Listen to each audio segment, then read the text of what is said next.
So my name is Santosh Philip, and I'm going to give a talk on tactile sensations as a yogic practice. Now, let me read the description first. When we hear of yoga, our first mental image is of yogic postures or movements. In contrast, Tibetan yoga, or Kumne as it is called, uses touch and our tactile sensitivity as a primary vehicle for practice. So no matter where we are or what we do, our body has sensations. And those sensations change as the body positions change. So how do we do a yogic practice with this faculty of touch? Why does it work? And how can these practices actually work on the body and the mind? It says here, how can these practices disentangle deep-rooted blockages, obstacles, and tensions in the, I think we'll have to close the door. You want me to take them out? Yeah, and you are right to close the door.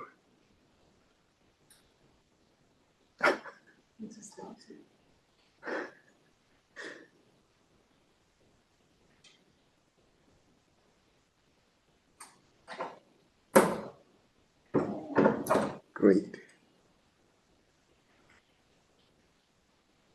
So how can these practices disentangle deep-rooted blockages, obstacles, and tensions in the body and mind? So I'll talk a little about that and how the faculty of touch can be a powerful way of practicing. Before I dive into that, so this talk is really going to be on Tibetan yoga, which is called Kumne. So Kumne, the word ku means body or embodiment, and which is, there are two words in Tibetan for body. Is my voice loud enough? Can you? Okay. As we do practices, we'll do a few practices, I'll get very relaxed and become very soft. Then you can yell at me and say, I can't hear you. Let's speak up. So, there are two words in Tibetan for body, lu and ku. Lu is the physical body that we touch, that we think of as body. Ku is a body of energy, or rather the embodiment, which encompasses everything our embodiment is of, which is emotions, energies, feeling tones, sense faculties. That is ku. And the word nyai means massage. So we are going to, this practice massages the ku, which is the body of embodiment, the body of energy. So, one of the participants here said that she came for a Dharma talk and she saw this Dharma center there. So I have to speak of how it fits into the Dharma, this practice. Otherwise, it could be any yogic practice. So this practice is comes here from Tibet, although its roots trace its way all the way back to India. And the practice was introduced here, and this place is the home of this Tibetan yoga of Kumne in the Western world. It's a fairly ancient practice, but what we have here is a modern manifestation of it. So why was it introduced here? In 67, Tartan Tulku, the Lama who came and started this institute, he came here in 67, the early days when Dharma teachers were coming to this continent, and gathered a group of students around him and started teaching meditation to his students. And he discovered that they couldn't sit. And that was a dilemma. How do you teach people to meditate when they are not able to sit? By not able to sit, he would look at them and they were, one is their bodies were too stiff to sit for long, even on a chair. And the other was they were too distracted and agitated in the body itself. So he introduced these practices as a way of relaxing them enough so that they are able to sit, to be able to reduce the anxiety and tension in their bodies so that they can sit. So that was the first initial impetus for introducing these practices. But then the students got really interested in the practices and they really liked it. And they started to carry it even forward. And Tatang Tulku responded to their interest and started to teach them more and more practices. So, but that doesn't answer where the practices come from. These practices come from two roots. If you look at the immediate sources, one is they come from the Tibetan medical practice. Tartan Tulku's father was a medical practitioner. So as a child, he saw these practices being applied. And it would be like, if you go to a doctor today and you have some ailment, they'll give you some, tablets and say, eat this 3 times a day for a week and come back and see me. In this case, they would say, do this practice 3 times a day for a week and come back and see me, because that changes the embodiment and then he can continue, take the treatment further. So that is one root of the practice that came from the medical practices. The other immediate root of the practice was if you want to do very advanced yogic or dharma practices or meditation practices, if there are blockages in the energy of your body or even the body itself, in those practices, the higher meditation practices are difficult to do. So these yogic practices let the unblock places in the body of energy and let the flow of energy go easier. And that allows you to do some of the most subtle meditation practices. So these postures that are there in Kumne, they are also on rock paintings in caves in Tibet. You'll find them scattered everywhere in many places. But there was no single place where these practices were all together. And this was the first time they were all gathered together and presented as a teaching. But the presentation here is a very modern presentation for the particular audience, which is the Western audience, for the Western bodies actually and minds, which is for you all. Yes? My understanding is the Buddha said you could meditate in 3 positions, sitting, lying down, and standing. And it seems like sitting is prioritized? It is a little... Is there a reason for that? Okay, we're going on a sidetrack, but let me follow up on it. It's actually important. It is true. You can do meditation sitting, standing, or lying down. When you start off, sitting is most easiest to enter into, because your body, you want to be still when you are starting in meditation. And when you're sitting, you have a posture that traditionally is called like a mountain. So you got a broad base, so you are not teeter-totter, and the spine rises up from there. If you are lying down, there are particular ways you have to lie down. Usually it's on the side of your body. If you're standing, your balance is a little different. So those are easier to do once you have a stability in sitting. But then once you are an experienced practitioner, you can be in a meditative state even when you're moving.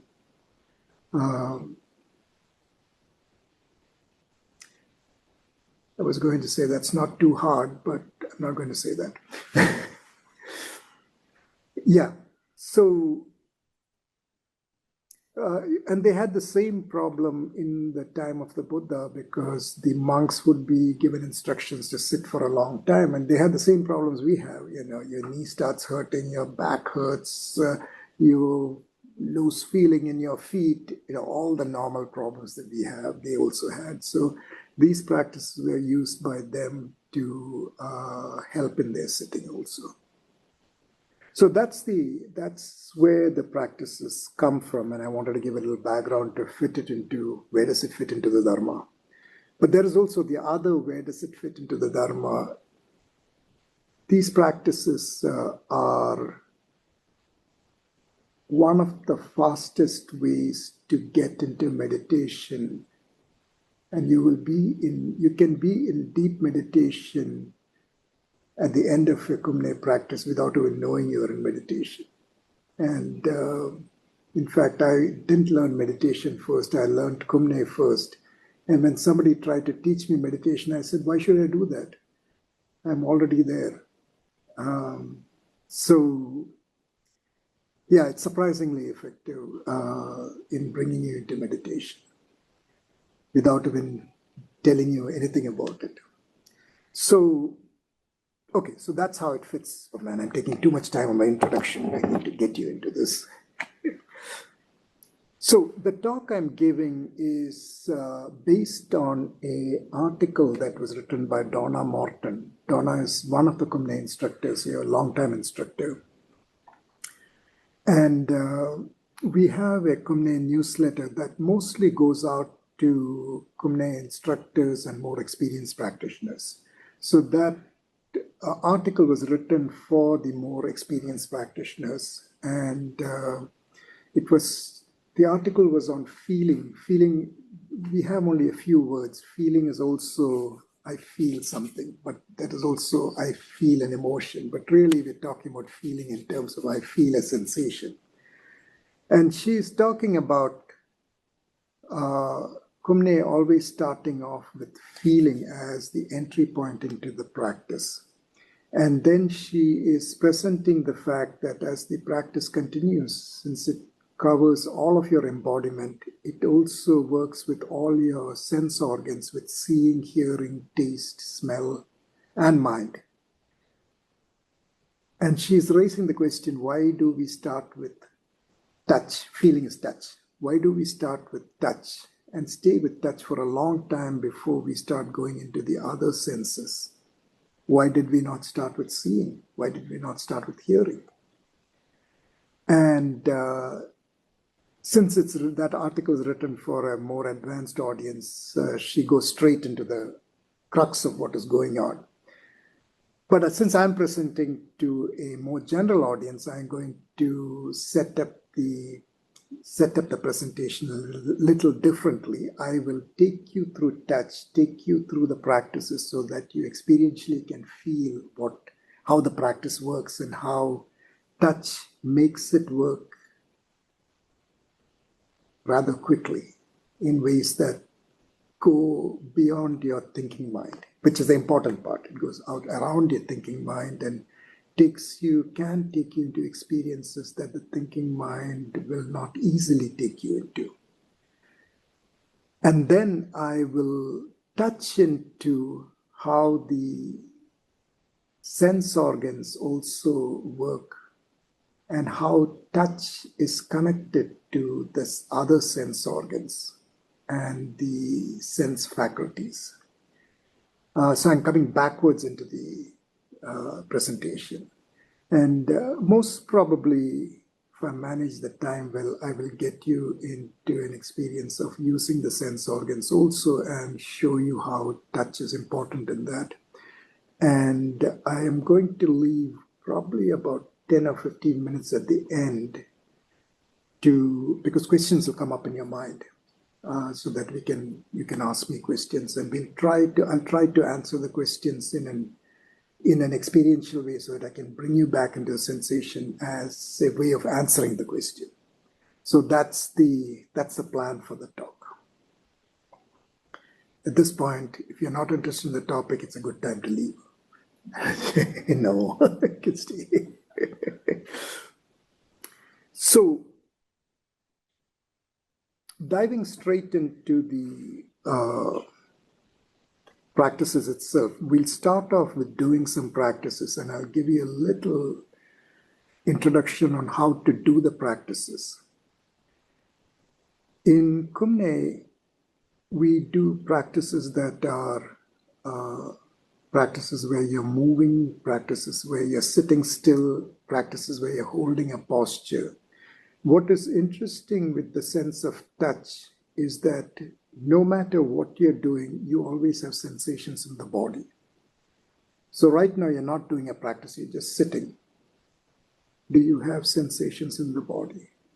And some of them, even if you don't want to, they are a little loud, especially when something is hurting. So you have sensations all the time. And some of them are very simple. They are like the sensation of your clothing touching your skin, or the feel of the air on your skin. Then there is sensation of the weight of your body sitting on the seat of your chair, your feet touching the ground. They are all sensations. And then there are also sensations inside the body. When my knee hurts, it's not on the surface, it's inside. So those are also sensations of touch because you're feeling it as touch. So we're going to, now that I've broadened the description of sensations, and I will use the word sensations or feelings, but when I say feelings, I'm actually meaning sensations, the feel of a sensation. So even though in the English language, feeling can also mean a feeling of anger, a feeling of sorrow, at this point, I'm not talking about the emotions. But you can ask me questions when the question time comes, because even feelings of that kind of emotions also have sensations in them. And it becomes anger when you catch it and say, I am angry. Until then, it does not quite become anger. And if the conversation goes there, we'll talk about that. So when we go into sensation, and very ordinary way, if you have a sensation in your body, you probably also have a meaning to that sensation. And this is more obvious in sensations of discomfort. And for most human beings, there is always some slight discomfort. So as you're sitting now, if you don't have any discomfort, find something else, some other sensation. But if you have a sensation of discomfort, go look at that sensation. And you will find that you have given it a name. That hurts, that's a name. That's not comfortable, that's a name. And sometimes you have a larger story about it, which also says, why does my ankle hurt all the time? It just started 2 weeks ago. I must have hit it on something. I'm just making it up, but you have your own stories. So it's not a sensation, just a sensation. One is you have already identified what it is, and then you're also saying that how it came to be, or you have opinions about it. So whatever sensation you have picked, you will notice that. It's almost well, that's how you feel a sensation. How else would you feel a sensation? When we do Kumne, we're going to touch into the sensation a little differently.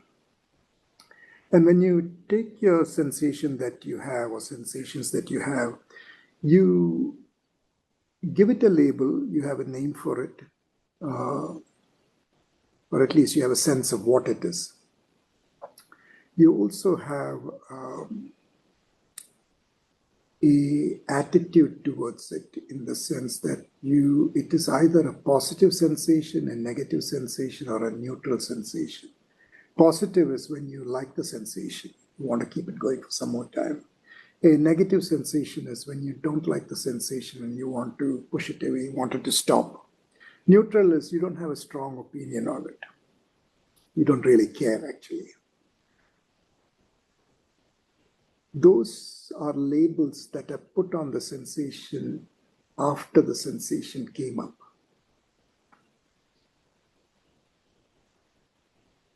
So let's try a sensation by just pressing into some part of the body. Let's press, this is an interesting one. There is you see this web of the hand? There's a fairly large muscle there. And you can pinch it with the thumb on one side and the finger on the other side. And if you press into it, sensations arise. They are kind of interesting sensations. They almost It's a little surprisingly sensitive, actually. When you press a little harder, you'll feel it. So one is, as soon as you press it, there's a surprise, and then there is a thought in your mind, oh, he's asking me to do this weird thing, and this is interesting. So all of this is going on, and is there some muscle tension here? Maybe that's why, maybe I should massage this. A lot of thoughts will come up in the mind. What those thoughts and labels do is that they stop you from really sensing what is there. So I want you to go back to that sensation. Let's do it lightly. Do it with a light touch first. And I want you to sense the actual sensation and let go of the labels.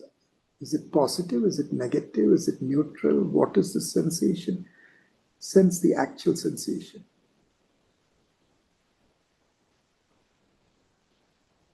Without any of the names. What is that actual feeling there? Rub it a little. Now you're curious, because this is almost like unknown territory, unknown terrain. Now press it a little harder.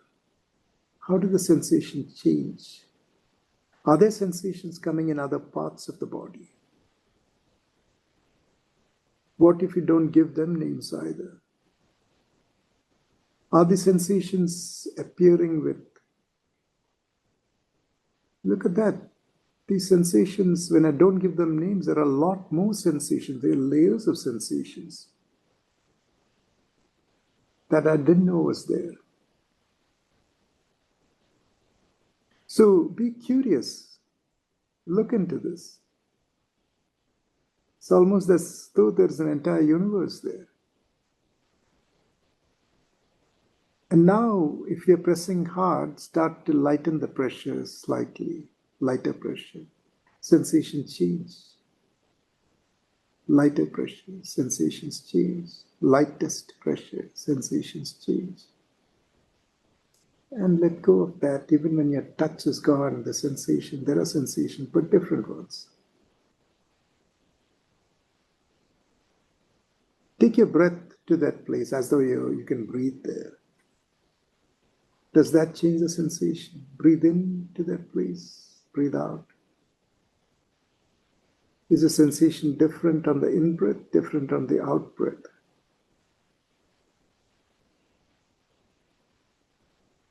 Okay, that's interesting. That's interesting.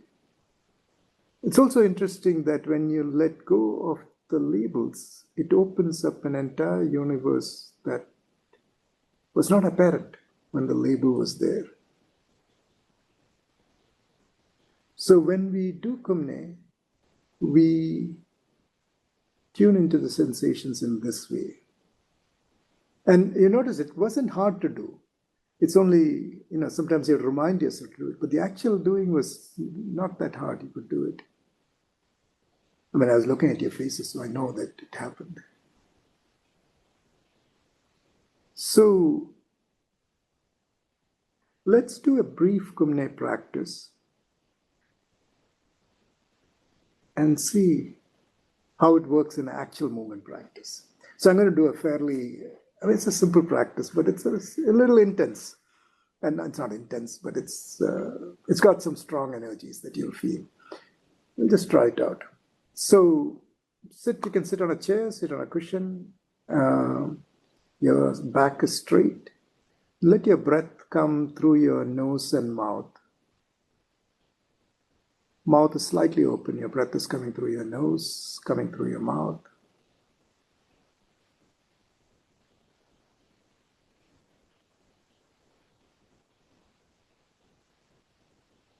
And if you find this uncomfortable or you're not able to do it, you can just breathe through your nose. Just notice sensations in the body. If you can, let go of the labels.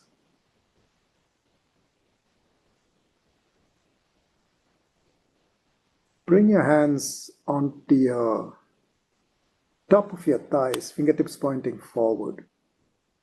Your shoulders go up a little. And then push your hands down, let your shoulders go up on both sides of your ears.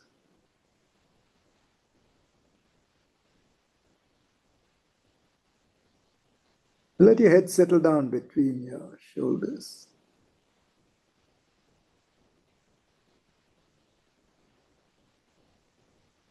Let your energy be a little high in your chest. Let your breath also be a little high in your chest. We hold this a little while, maybe half a minute, maybe a minute. Relax a little more and see if your shoulders will come just a little higher. Whatever sensations are coming, whatever feelings are coming, go into it without labels. That means even if you don't like it, you let go of the label, you don't like it. And you don't have to succeed or fail in this, you're just doing it, it's okay.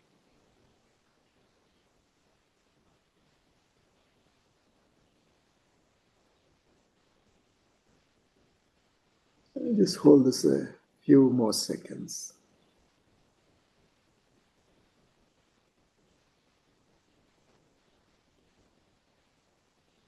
Now very slowly, it could take almost a minute to do this. Start to release the position. So your shoulders are going to start moving down slowly. What you want to notice is how do the sensations, feelings change as you come out of the posture slowly, without the labels.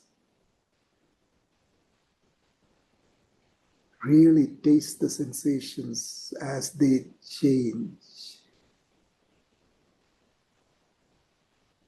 When you let go of the names and labels and meanings, they may come across as very unusual, very interesting.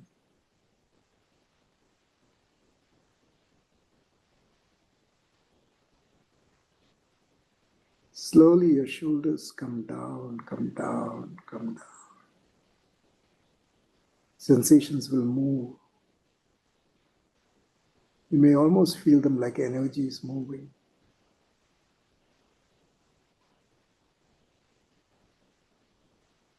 And even when your shoulders are down, sensations are still moving, so the practice has not stopped. Follow them wherever they go. No matter how unexpected or unusual it may feel.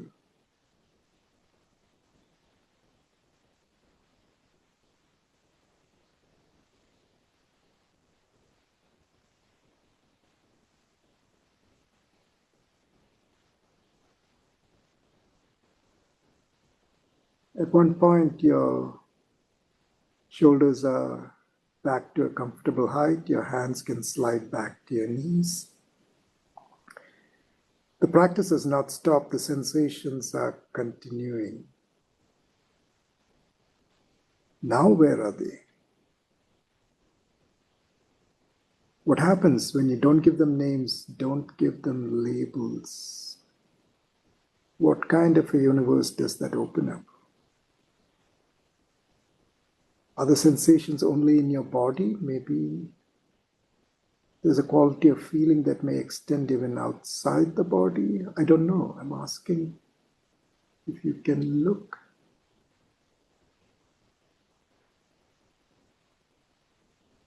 Just sit and sense.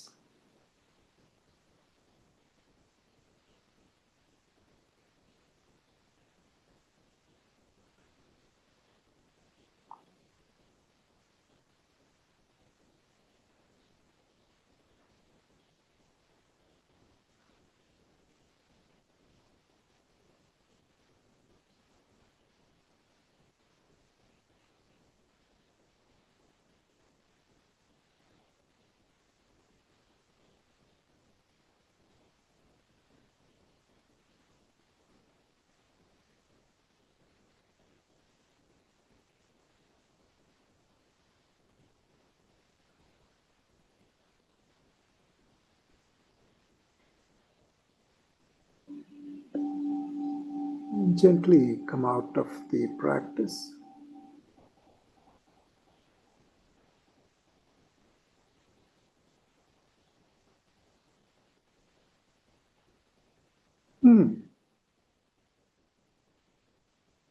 How was that? Interesting, huh?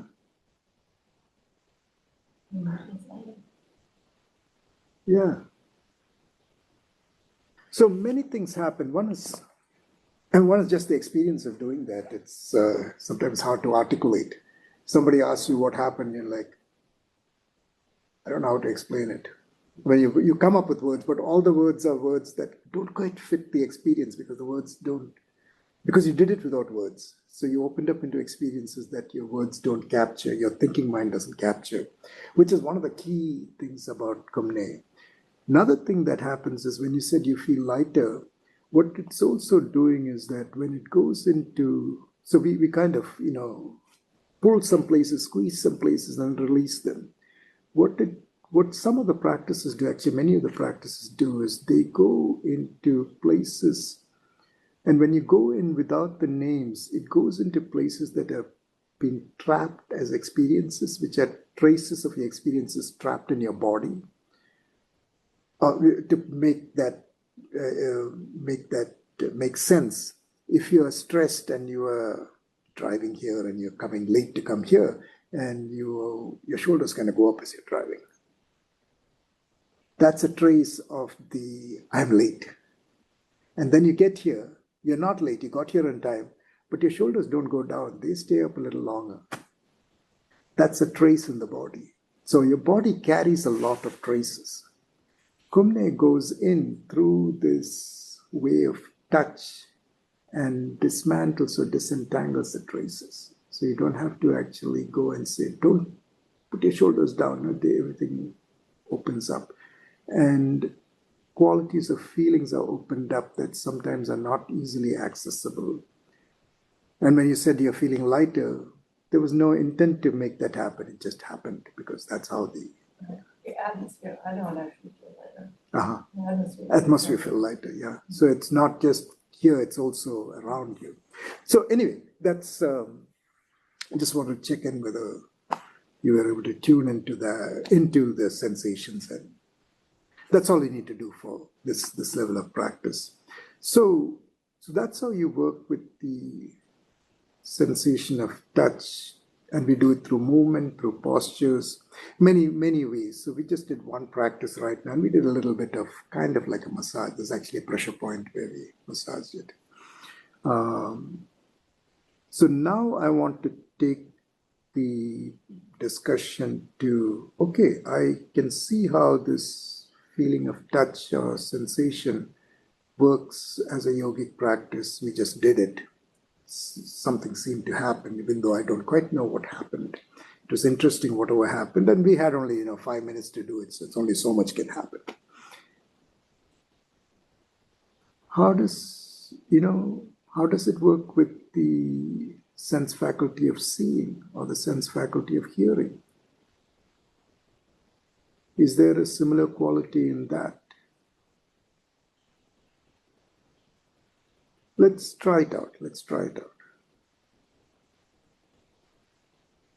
And I'll do this playfully because we don't have time to actually dive into it and practice. So we'll play around a little. So when you're looking at things, the one is when you look at things, just like in sensations, you have a name and you have, that hurts, or I like it, or I don't like that feeling. In all your sense faculties, well, it's obvious. In seeing, it's definitely obvious. You give names to things that you see. I'm looking that way. That's a chair. It's a name. But then you ask, what do you mean? How can you actually operate without names? Does that even make sense? Let's take a leap of faith and let's try a few things out. I want you to look around the space, and this is a fairly rich space in terms of colors and shapes and things. I want you to look around the space, and instead of looking at things in the sense that things that have names, that's a chair, that's a camera, that's a carpet, look, just as when you went into sensation, you were able to let go of the labels. See if you can sense the shape of things and the energy of the colors. Notice red has got a very different feel from yellow. If you look at that curtain there, for instance.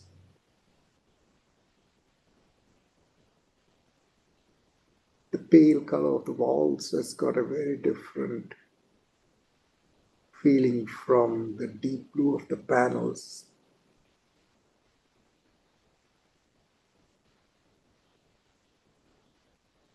A simple shape, as you run your eyes around the outline of the shape, has got a different feeling from a more complex curved shape. And shapes can be even a pattern on the carpet, pattern on the walls.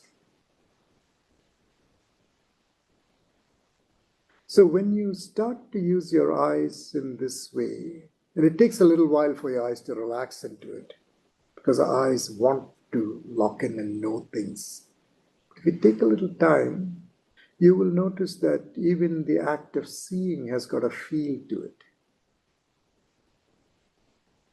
Almost like a tone. The tone of red in the seeing is different from the tone of the yellow.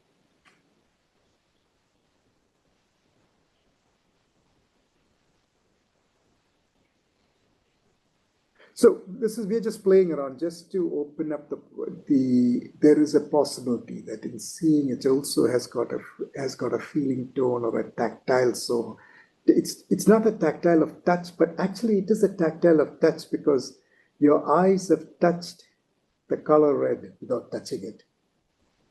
The light from the red has touched your eye and touched your mind.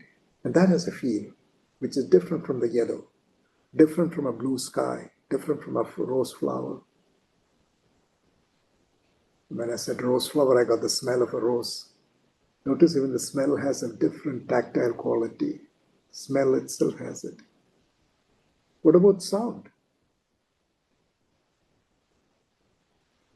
What are the sounds you hear? Can you hear distant sounds outside? I can hear a few sounds out beyond the room.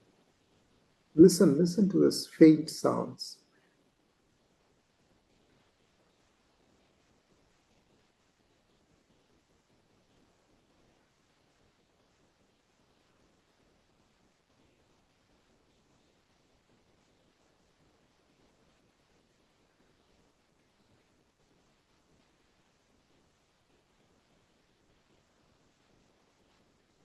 The fainter the sound, the harder you have to reach with your hearing. Listen.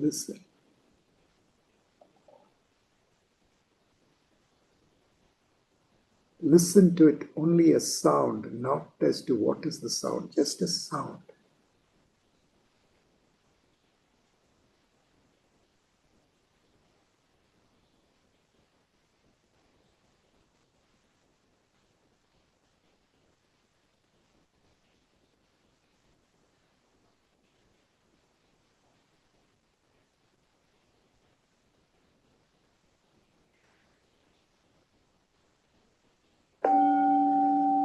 Ah, there's a new sound now. Listen to that.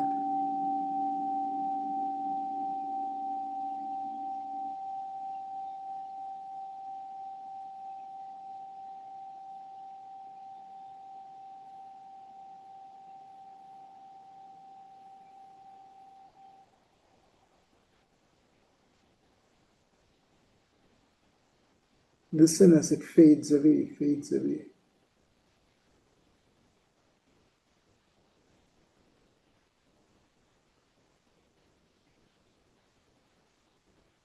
Listen into the silence as it fades away.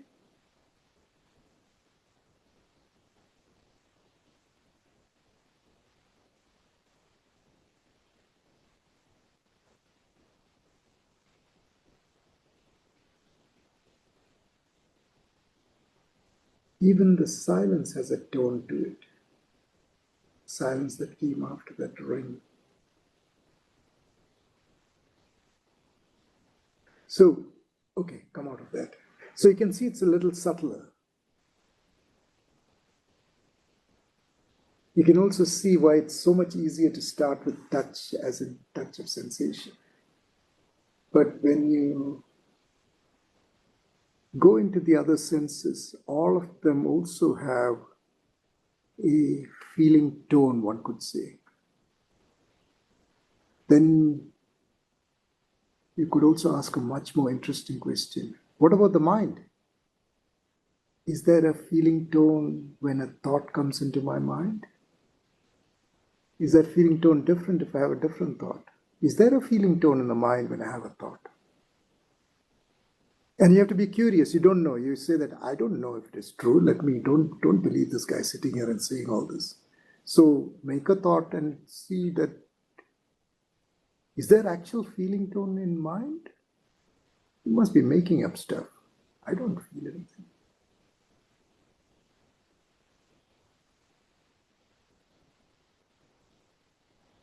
But when you're lost in thought, when thoughts are just running one after the other, isn't there a feeling tone to that? When your thoughts are not running as fast and they're running slower, is that a different feeling tone? All of us have experienced, thoughts running at different speeds.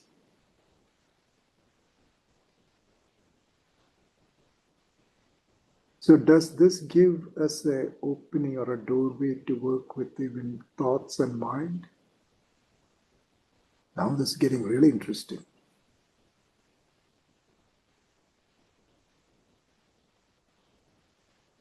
And I'm going to leave you guys hanging. I can't take you further than that in the time we have, How do you do all this? What comes out of this? How can one work with mind? How can one work with seeing?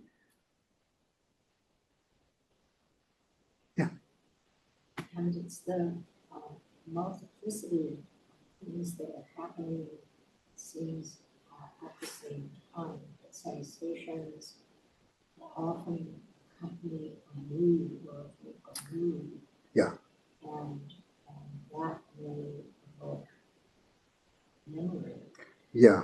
And then just some of the brief exercises we've done here, we're targeting physical sensation. That sensation can travel. And that all seems to be a part of the same space that all of these events that are occurring. I see what you're saying. They Yeah. have almost like a surround, like a immersion. Like a panoramic experience, like surround sound, like Right. yeah. As you're saying, it is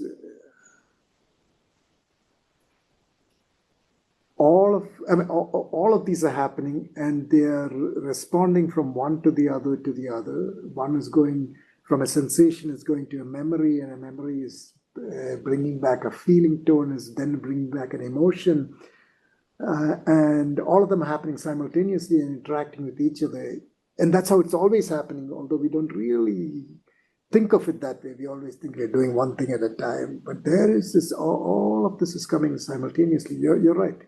And this is one of the interesting things when you do Kumne, you start to become aware of how things are actually happening. And the nice thing about Kumne, and in normal life when things are happening, sometimes they go in a negative direction, sometimes they go in a positive direction. And we have don't seem to have much say in what is happening and why it is happening. With Kumne, when we start to practice, we start to see more clearly what is happening with this rather unusual lens of coming through touch and then through sensations. And also, you're able to, what happens, it slows down enough that you're able to see how they interact, that they are interacting as you observe. And then you start to see how they interact. And then you start to see that they don't have to do that. You're simply seeing it as change it from happening. So suddenly you don't have this uncontrolled sequence of events happening, because normally you have no control over this. Things are just happening to you, whether bad or good. So again, here I'm going beyond what we can try right now. But when you practice Kumne, you will notice that it is slowed down enough that it doesn't quite open up in the same way. And also it doesn't quite open up in the negative directions. It seems to, for some reason, go in a positive direction. There's a reason why, but for now. And yeah. Well, I'm not sure if this is it. It seems to can take you out of time and space.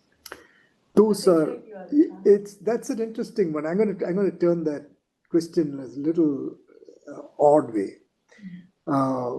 I'm going to say that when I look at that chair there, and I have to say chair because my mind has already given it a label and given it chair as a label. Or when I was pressing here, initially it was like, oh, that's because I'm pressing. That's a label that it happened because of this is an explanation and label. May I claim that time is also a label? Sure. May I claim that space is also a label? And now it becomes, oh, really? Then what is it? Well, you gave it a label, so now it's it, right? And if you don't do that, but that's impossible. How can you work without time? So all this comes up. But you have a momentary insight that maybe time is not what time is.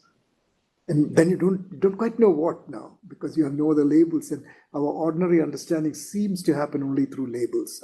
And we need labels for communicating anyway. Otherwise, you couldn't have said that to me and I couldn't have responded. But is it possible to enter into experience without the labels, and then is time there at all? Is there such a thing?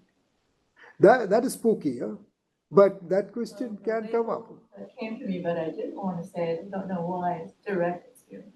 Direct experience is one of the labels that you can put, because again, when you communicate, you need labels. Otherwise, we can't, that is a good label to say, because when you need a label, that's a pretty good label to put there. But again, we know it, we have put a label, because otherwise, sometimes you have to communicate even to yourself, not just to outside. But we are doing it with the relaxed comfort that we know that too is a label, and the experience happened even if I don't put the label. That is where the comfort is. Yeah. Yeah. I feel that my mind gets clear because instead of thinking about things, I focus on what happened in my body and also feel relaxed, maybe because of the things also that is gone. And I just wonder if we can practice on ourselves at home that if I feel some tension on the chest, I put a lot of attention to it first and then I release it by myself.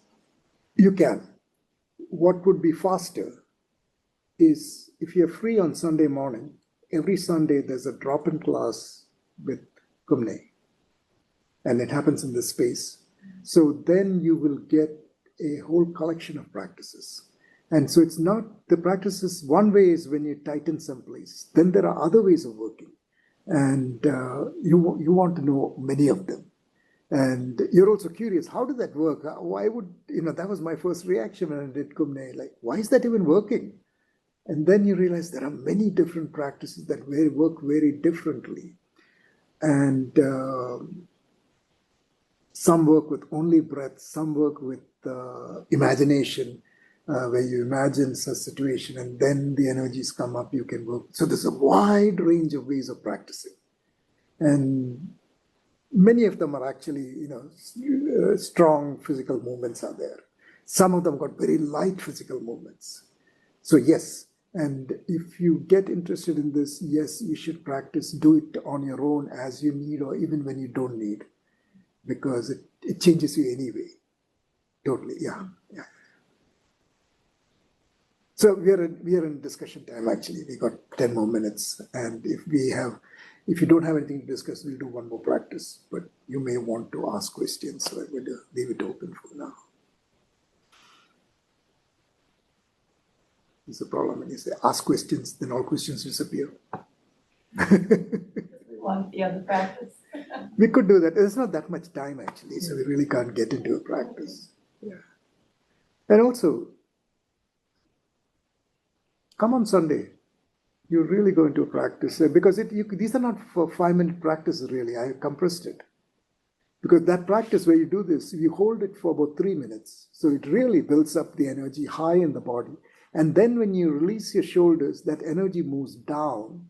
And I would have told you that if you had more time. So you could feel it moving down.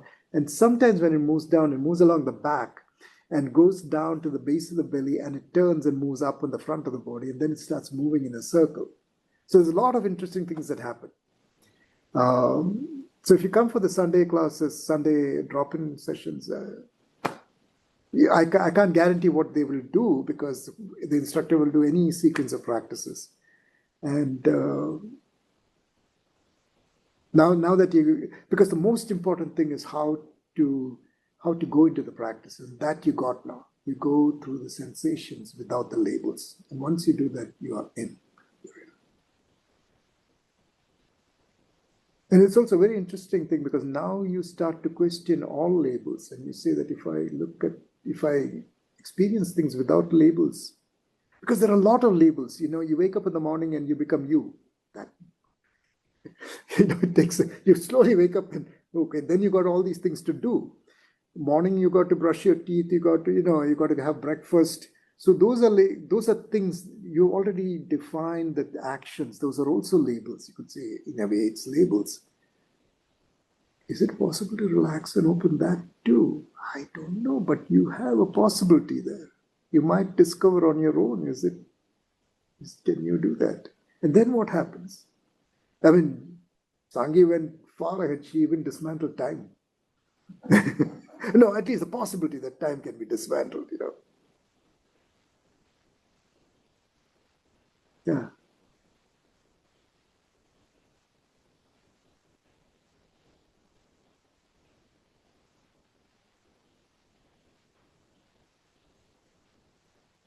There's got to be a willingness to dismantle yourself in a way.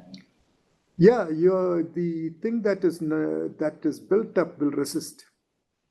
Will want to say, what you're doing, I want to be this way. And that's why Kumne is so interesting, because you're not telling anything that you're going to be dismantled. You are just going into the sensations directly. And that's a very sneaky way of doing it, because whatever is being dismantled doesn't know what is coming up. It has no idea, and it may not even happen that time. But when it's getting dismantled, it'll know, and you may sense. So some of these, even though it's so easy to do, some of these are fairly powerful practices. They can disturb, but somehow in the realm of Kumne, it doesn't disturb, because the practice brings you into a state of calmness that is not disturbed that much. Like you said, the thoughts went away. I didn't ask your thoughts to go away. They went away. And you remember, if I had asked your thoughts to go away, they won't go away. They will sit there and say, yeah, I'm going away. You said go away, right? I'll go away. No, I don't want to go away. Oh, all this will happen. But what is the thought saying this to you? No, thought saying this to the other thoughts. So you can't come at it that way. You have to come at it very differently. You have to be these are very skillful methods. But they're so skillful that what can be difficult, how to have a state when you don't have thoughts, happen easily without you even knowing it's going to happen. So in a way, you could say, oh, those things are all easy to do. And they are. So now you also get a glimpse of why practitioners who do very advanced meditation practices may need to do Kumne practices also.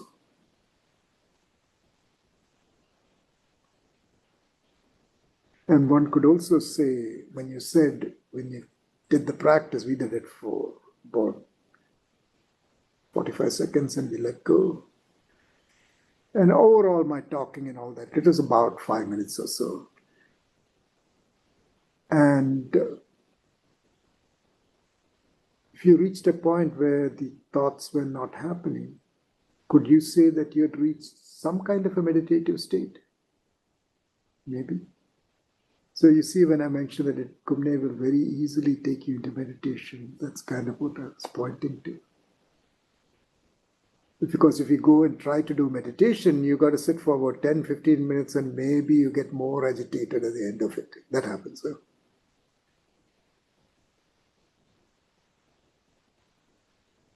Yeah. Anything else comes up? Yeah. So you said, Evan is good. Yeah. you said at the beginning, one of the reasons that he decided to, decided to teach it was because Westerners couldn't sit.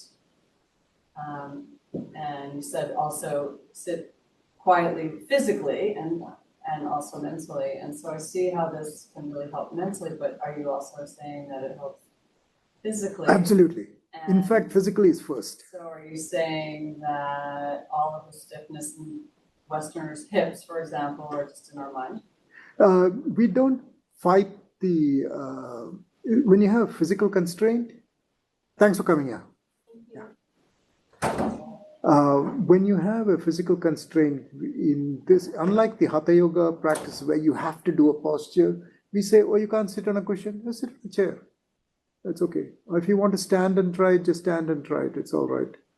So we don't fight those, the physical constraints, because, you know, you may have injuries, you may be older, so, but you still need to practice. So you just don't do that.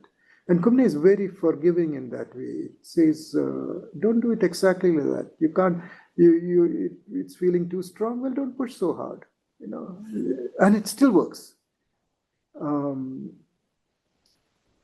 Yeah, we sidestep in a lot of ways. Even the mental blockages or obstacles. Sometimes we just sidestep them. Don't do that. You do this. Yeah.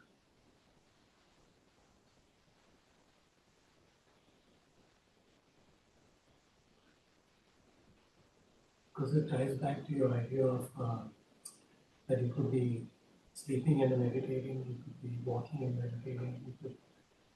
Yeah, it's actually a very interesting thing that what you said. You observed all the sensory inputs, and then the responses that and memories coming up. That observation itself is a meditative activity, and you came to it maybe because of the practice we did. So if you're able to come to that level of when you literally say that whatever is happening, I can observe what is happening without disturbing it,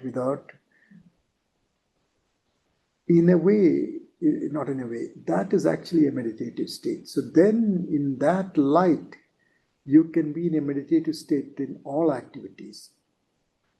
But you have to be careful when you hear that, because then you could say, you could just say, oh, I'm meditating all the time. And, you could be just zoned out. No, okay, I'm zoned out. How do I be? Okay, I know I'm zoned out now. This is what zoned out feels like. You really don't know what zoned out feels like until you are aware of it, but don't disturb the zoned out enough to throw it off. So it is subtle, but at that point, you could say that there is meditative awareness even in that. And this is I probably shouldn't say this in the beginning, but it's true, so you can't not say it, It's not as easy as it seems, that's all. Or it's just too easy. I don't know which one it is.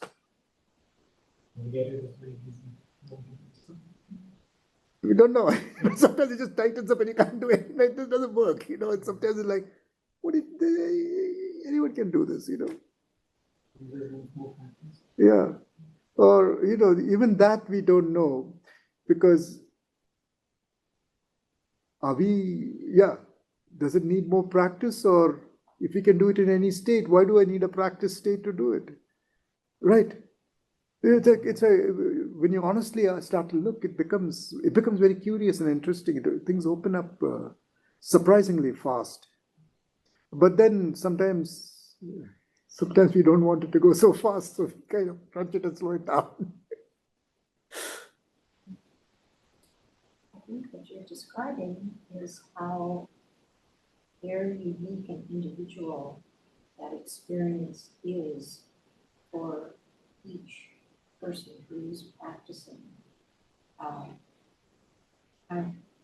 You can tell me whether it is more interesting than that. It is unique and different for that person at every moment.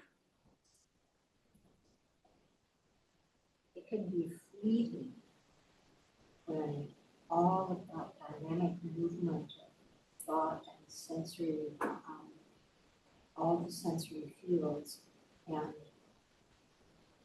I've had fleeting moments where all of that seems to be still. Yeah. There are no words Yeah. to describe. But that's fleeting, and maybe for the master practitioner. You know what? We are out of time, but you're bringing an interesting point. I want to frame that differently. You don't have to. You're setting up a situation where there is all of that becomes quiet and still, but we don't have to go looking for that, because because then it becomes like, now I've succeeded, but I fleetingly succeeded. And there are other people who succeeded more or less fleetingly. So you have this whole structure built up that you have to achieve. But in the meantime, you have let go of the fact that all experiences can be opened up, even when they are not that experience. It's very organic. I can't even say, oh, I've arrived, or oh, this is a good meditation. I don't even evaluate it. Yeah. So we're totally out of time. We are 5 minutes late, beyond time. So I want to thank you all for coming. And since we are doing Kumne, we got a little gesture we do at the end of a Kumne practice. So just watch me and follow along.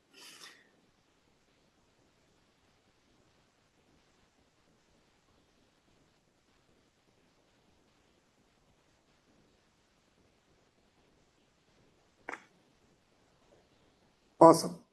Thank you all for coming. Thank you all for participating. Thank you.